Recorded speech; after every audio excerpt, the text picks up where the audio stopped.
Hello guys, and welcome to another viewer Q&A with this mother trucker.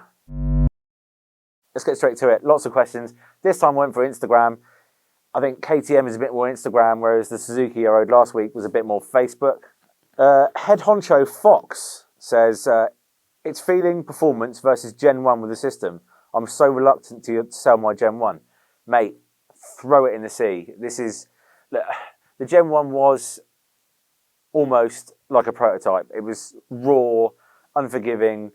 You know, the gearbox was shabby. The engine, again, just like all of the Super Dukes, the engine is a centerpiece, but the Gen 1 isn't, it's not even the same sentence as this thing. This thing is another level. It's almost another decade. It is another decade. So, yeah, if I were you, I'd just get rid of it, bite the bullet, and throw it in the sea.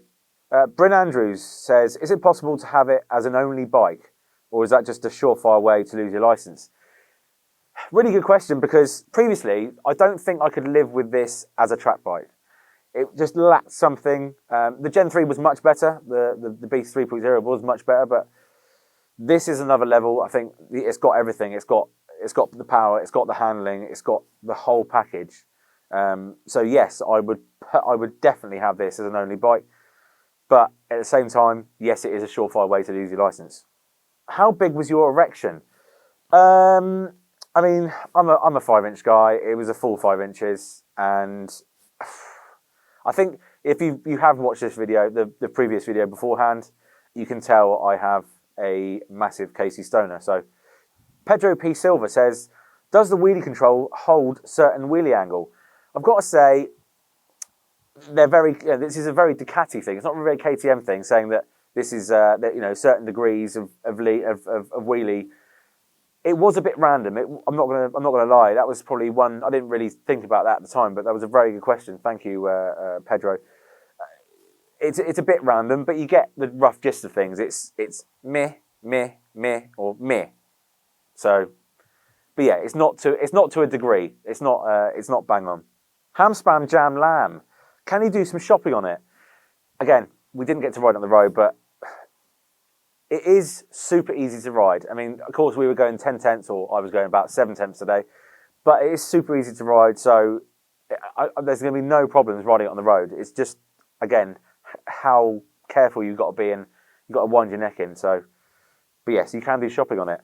Sweet Triple, will the SDR stop my wife and kids from thinking I'm a loser? Probably not, mate. Brian.Rainey, did it really need an extra 10 horsepower? Of course it didn't. But life would be boring without bikes like this. So, give me all the power. I can't wait for the 1590. I can't pronounce your name, but it says, is it worth the extra pennies over the 200 factory? I've kind of touched on this a little bit, but the 200 factory is a super bike with upright bars and no fairing. So, it's been developed from a super bike, and this is a completely different beast, pardon the pun. It's a bespoke naked bike that is all about having a laugh, pulling wheelies, dicking about, and they're completely different bikes.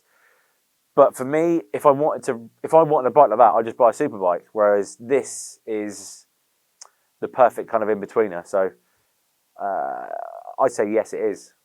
23_BTY. Does the headlight really look like a vag in the flesh?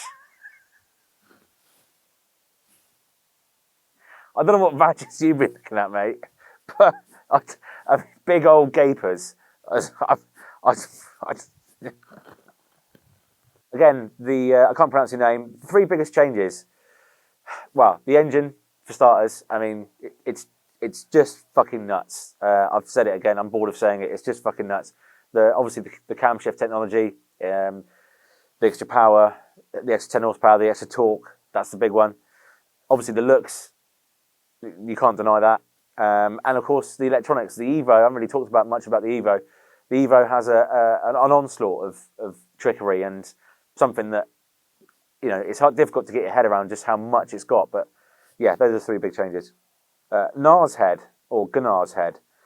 Should I sell my 1050 Speed Triple RS? Again, throw it in the sea and let it rust to death, because, I mean, obviously, we didn't ride it on the road. This is kind of the big thing that we have a slight issue with. It's been very rushed, but we get a rough idea. We're all professionals here. Well, some of us, all professionals here, and you get a good idea of how good it's going to be on the road. But yeah, just the 1050 Speed Triple RS is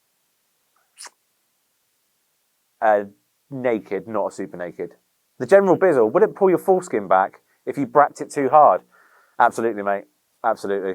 James.Sams. Worth upgrading from the last model to this one with electric suspension?